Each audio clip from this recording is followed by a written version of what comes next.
신년 특별 새벽 기도의 첫날입니다. 이렇게 첫날 주님 앞에 나오신 여러분 진심으로 환영하고 또 축복합니다. 주님의 은혜와 평강이 여러분과 함께 하시고 또 올 한 해에 주님께서 주시는 만복의 은혜가 풍성하기를 간절히 축복합니다. 이번 한 주 우리가 신년 특별 새벽 기도에 나눌 말씀은 마태복음 13장에 나오는 말씀들입니다. 예수님의 비유들이죠. 올 한 해 우리 교회의 표어가 오직 성경 말씀이 답이다 이렇게 잡았죠. 우리가 이 땅에 살지만요, 하늘에 속한 사람들이죠. 천국 시민권자입니다. 그러면 세상 말 듣고 세상 법 따라가는 사람이 아니고요, 천국의 원리대로, 천국 법대로 살아가는 사람이죠. 천국 말씀대로 살아가는 사람들입니다. 그러니 우리의 인생의 답은 이 땅의 세상의 원리, 세상의 법에 그 답을 얻는 것이 아니고 천국의 원리, 천국의 말씀에서 우리 인생의 답을 얻어야 할 줄 믿습니다. 그런 의미에서 이 한 주는 천국 말씀대로 사는 삶, 이걸 주제로 해서 하나하나 함께 비유의 말씀을 보려고 합니다. 마태복음 13장은 예수님이 천국은 마치 이렇게 말씀하시면서 천국에 대한 비유를 하신 장입니다. 그 중에서 19절에 보면 이 천국 비유를 천국 말씀이라 이렇게 부르고 계셔요.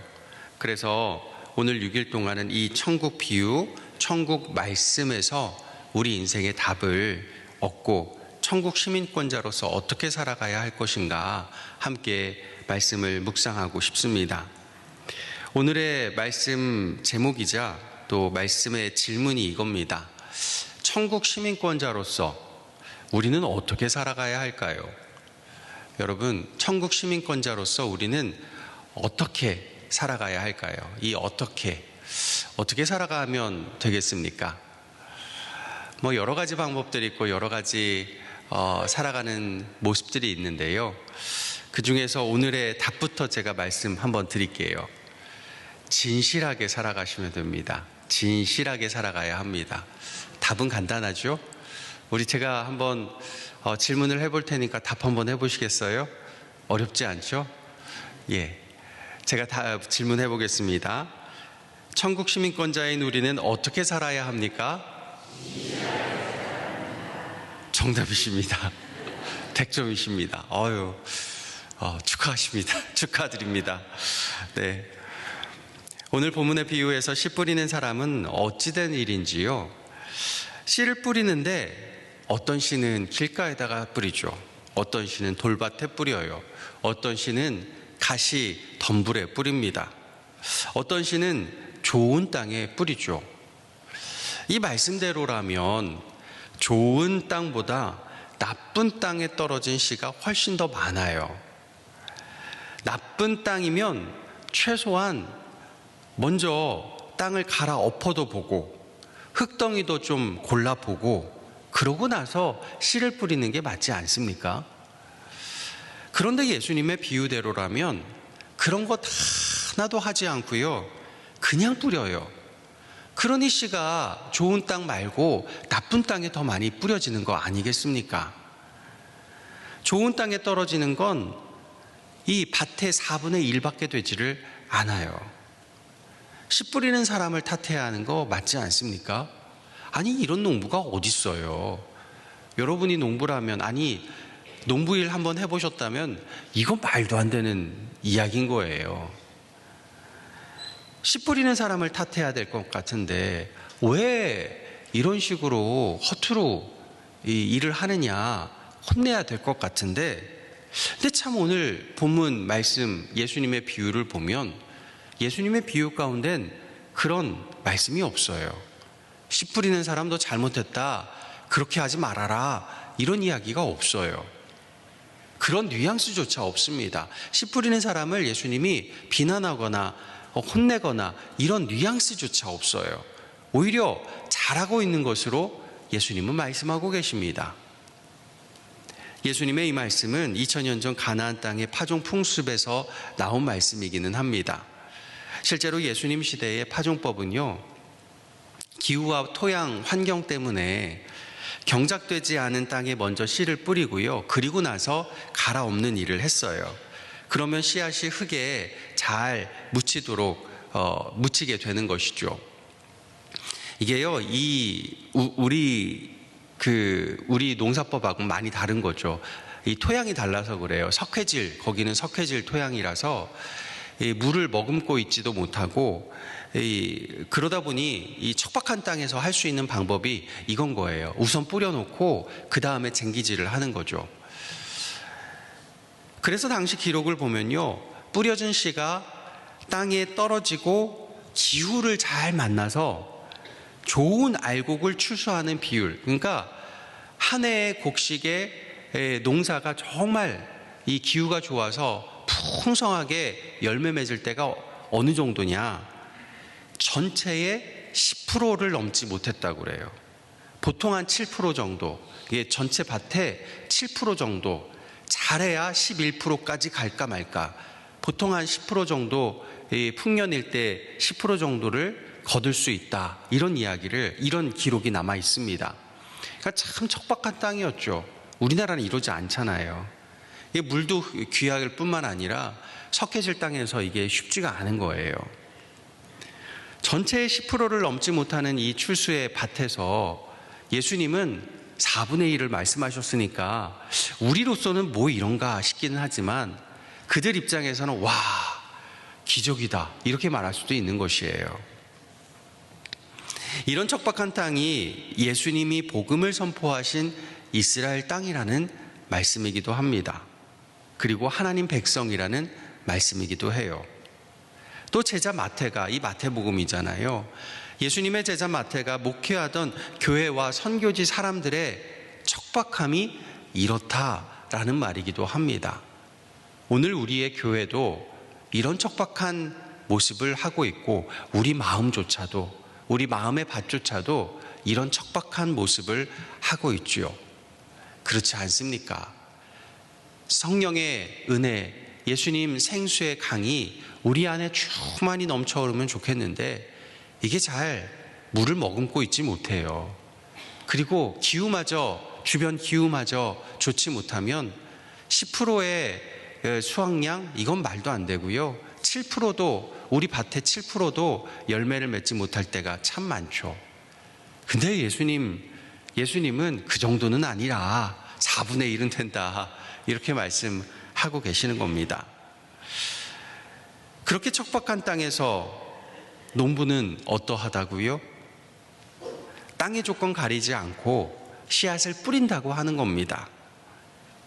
열심히, 진실하게, 어디 하나 포기하지 않고, 어느 땅 하나 포기하지 않고 진실하게 뿌려낸다는 것이에요.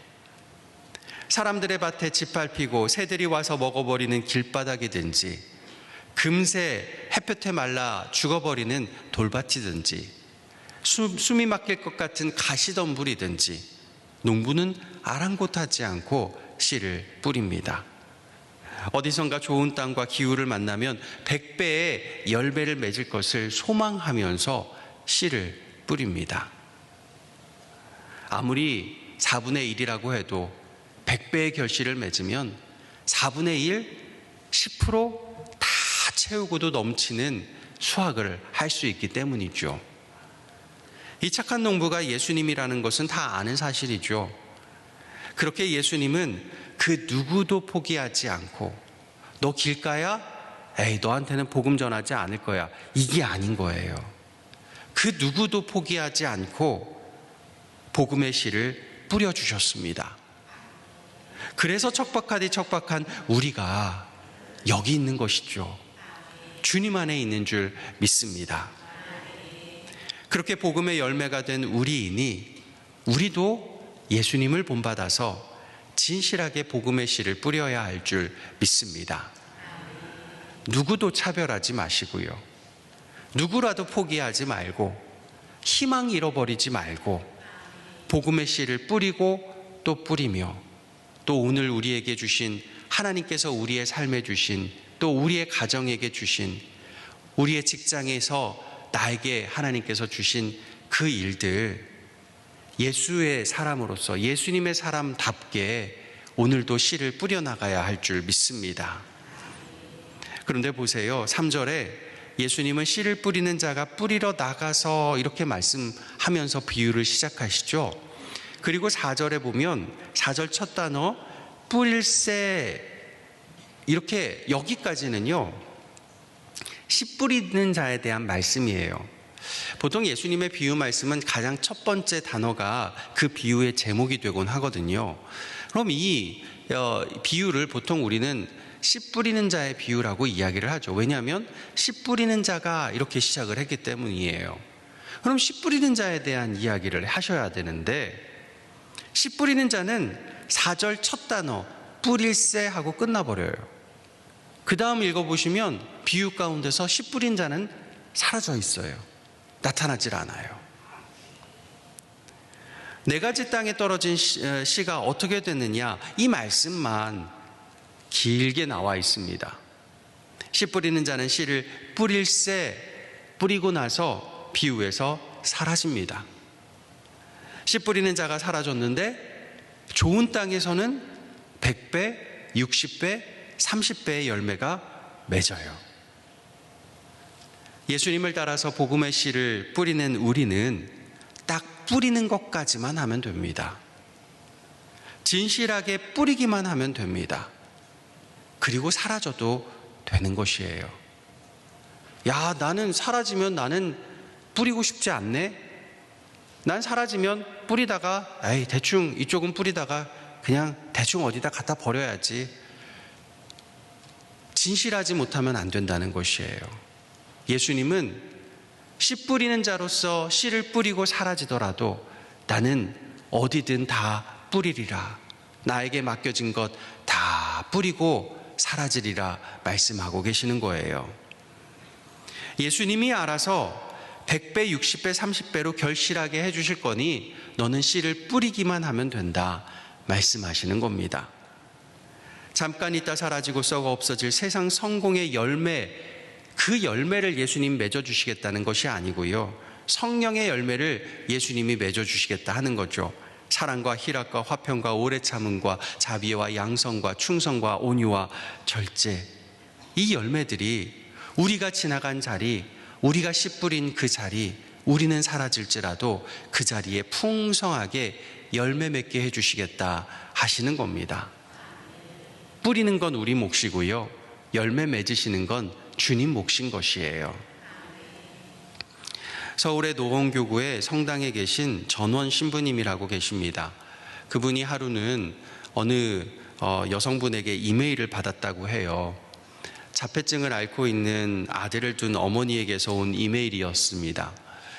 그 이메일 편지에 이런 이야기가 적혀 있어요. 그분의 사연이 적혀 있는데, 최근에 꽃씨와 소년이란 제목의 동화를 읽으셨대요, 이 여성분이. 그리고 그 이야기를, 그 동화 이야기를 하면서 자신의 사연을 적은 이메일을 받았다고 합니다. 이 꽃씨와 소년, 혹시 도서관에도, 저희 도서관 말고 이 도서관, 이 주변 도서관에도 있기는 한데요, 아마 이 내용은 다 한번 들어보셨을, 또 한 번쯤 어릴 때 읽어보셨을 수도 있는 그런 동화책입니다. 내용은 이렇습니다. 옛날 어떤 임금이 마을 사람에게 씨앗을 나누어 주면서요, 누구든지 가장 아름다운 꽃을 피워오는 사람에게 큰 상을 내리겠다, 그렇게 이야기를 하고 떠났습니다. 한참이 지나고 이 임금이 이 마을에 다시 돌아왔어요. 그 사이에 사람들은 씨를 심고 정성스럽게 그 씨를 튀어내었죠. 임금이 다시 마을로 왔을 때 사람들은 저마다 형형색색의 아름다운 꽃을 피운 화분을 들고서 임금에게 찾아와서, 임금님, 저 이렇게 꽃을 피웠습니다. 제 꽃을 좀 보세요. 자기 꽃 간택해달라고 자랑을 합니다. 임금은 꽃들을 찬찬히 둘러봅니다. 그러더니 저기 구석에 꽃 없는 빈 화분을 들고 있는 아이에게 다가가요. 그리고 묻습니다. 너는 왜 꽃이 없니? 주눅든 아이가 울먹이면서 말을 해요. 임금님이 주신 씨앗을 받아서 바람과 햇볕이 잘 드는 곳에 심었습니다. 물도 주고 거름도 주고 정성을 다했어요. 그런데 어찌 된 일인지 아무것도 나지 않아요. 꽃도 피지 않아요. 아무것도 안 나니 꽃도 안 피죠. 임금이 환하게 웃으면서 말을 합니다. 너는 참으로 거짓이 없는 아이로구나. 나는 사람들에게 꽃이 피지 않는 씨앗을 주었단다. 볶은 씨앗을 준 거예요. 이 이야기를 이제 편지에 적으면서 그 어머니가 그러더래요. 이 동화는 마치 저의 이야기 같습니다. 저는 하나님께 꽃이 피지 않는 씨앗을 받은 것처럼 자폐 아들을 안고 수많은 날을 눈물을 쏟으며 정성을 다했습니다. 그런데 아무런 꽃도 피울 수 없었습니다. 감정 교류가 되지 않는 나무 토막 같은 아들을 안고 아들의 정서와 감정을 깨우기 위해 수많은 세월을 쓰다듬어 주고 볼에 뽀뽀를 해주고 스킨십을 해주며 키웠습니다. 여전히 돌멩이 같고 나무 토막 같은 아들이지만 이 즈음 저는 임금의 선택을 받은 동화 속 어린아이 심정으로 다만 한 가지, 진실했다라는 그 이유 하나만으로 주님 앞에 서 있습니다. 우리가 자녀 키우다 보면 그런 경우 있죠. 자폐 아이를 키울 때는 정말 그런 이 심정을 많이 느끼실 거라 생각이 되고요. 아이들 키울 때 정상인 아이라고 해도 그런 경우가 있어요. 너무 마음이 아프고 아이를 보면 너무 힘들어서 하나님 도대체 어떻게 해야 될까요? 아무리 기도해도 안 되고 아무리 싹을 틔우려고 해도 내 마음대로 안 됩니다. 어떻게 합니까? 하면서 우는 부모의 심정들이 있을 겁니다.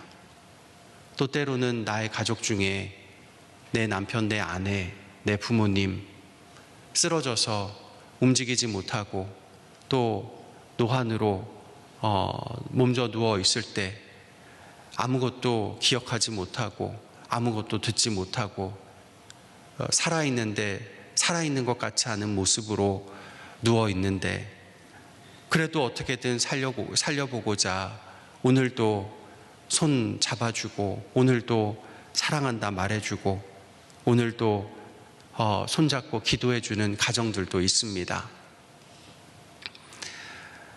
어떻게 해야 될지 알지 못하는 꽃이 필 수 있을까? 다 죽어버린 나무토막 같은 그런 우리 가족들 또 혹은 우리의 인생들 살아가고 있을지 모르겠습니다. 하나님이 이게 진짜 꽃이 필까요? 그런데요, 하나님 원하시는 건 우리 보고 꽃을 피우라는 말이 아닌 거예요. 지금도 꽃이 안 날 것 같은 그곳에서도 가시덤불이든 돌짝이든 길가이든 옥토만 뿌리지 말고 지금도 주의 복음의 씨, 사랑의 씨, 주님을 사랑하는 그 마음으로 섬기는 그 섬김의 씨를 오늘도 뿌려보라 말씀하고 계시는 겁니다. 너에게 열매를 바라는 게 아니다. 열매는 내가 책임질 테니 너는 뿌리기만 하여라. 진실하게 뿌리기만 하여라 말씀하시는 줄 믿습니다. 그 씨가 자라지 않는다고 싹이 트지 않는다고 다른 씨 갖다 심지 말라 하는 것이에요. 진실하게 내가 준 씨이니 진실하게 그 씨 심으라 말씀하고 계시는 겁니다. 우리 임금 예수님 그러시죠. 30배, 60배, 100배의 결실을 말씀하시지만 화려한 꽃, 거짓된 꽃을 말씀하시는 게 아닙니다. 설사 내가 뿌린 씨앗에 가시덤불, 아니 돌짝도 안 되는 길가에 뿌려진 씨라 할지라도 그 한 사람 포기하지 않고 진실하게 사랑하여 오늘도 눈물로 복음의 씨앗을 뿌리는 삶, 그 진실한 삶을 주님은 원하시는 줄 믿습니다. 30배, 60배, 100배의 결실은 우리 임금 예수님이 역사하시는 일이지 씨 뿌리는 자가 할 수 있거나 해야만 하는 일이 아닙니다. 그저 우리가 처한 자리에서 진실하게 사랑하고 진실하게 복음의 씨를 뿌리면 됩니다. 씨 뿌리는 자가 씨를 뿌린 후에 비유에서 사라진 것처럼 씨를 뿌린 후에 우리는 그저 진실하게 씨를 뿌렸습니다. 주님께 고백하기만 하면 됩니다. 주님은 우리의 진실함을 보시고 어느 날 어느 순간 길가였는데 좋은 밭으로, 돌밭이었는데 좋은 밭으로, 가시떨기였는데 좋은 밭으로 주께서 바꿔내 주시고 기경해 주시고 거기서 30배, 60배, 100배로 결실하게 하시는 기적을 베풀어 주실 줄 믿습니다. 우리는 어떻게 살아야 합니까? 이 질문에 진실하게 살겠습니다. 고백하기 원합니다. 자폐 아들을 받아 안고 밭갈이를 하듯 물 주고 가꾸고 수없이 말을 건네며 꽃이 피기를 기다리는 그 어머니처럼 화려한 꽃을 피우지 못한다 해도 우리 임금 예수님이 원하시는 진실한 삶을 살아서 주님이 칭찬하시는 우리 고척의 모든 성도님들, 저와 여러분 될 수 있기를 예수님의 이름으로 간절히 축복합니다. 이 시간 함께 기도하셨으면 좋겠는데요. 여러분, 이 한 주 주보를 꼭 지참해 주시고 주보 뒷면에 새해 소망의 기도가 나와 있습니다. 매 요일마다 기도의 제목들 타이틀이 있는데요. 그 기도의 제목들에 여러분 한번 하루하루 보시면서 한번 채워나가 주시면 좋겠습니다. 그렇게 한 주 동안 채워나가신 기도의 제목들 이번 주 지나고 다음 주일에 제출해 주시면 저희가 같이 우리 교역자들이 같이 이 제목 붙잡고 올 한 해 여러분 위해서 기도하려고 합니다. 오늘은 개인을 위한 기도입니다. 우리 자신이 어떻게 살아가야 할까 진실하게 살게 하여 주시옵소서. 이 기도 제목이 우리의 기도 제목이 됐으면 좋겠는데요. 진실하게 살아서 어떤 꽃을 피우기를 원하시는지 한번 적어보시기를 바랍니다. 내 인생 가운데 주님 이런 꽃이 피기를 원합니다. 주님 역사하여 주시옵소서. 여러분 개인의 기도를 위해서 개인의 기도 제목을 놓고 이 시간 간절히 진실하게 씨를 뿌리는 마음으로 이 시간 함께 통성으로 기도했으면 좋겠습니다. 주여 한번 외치고 함께 기도하겠습니다.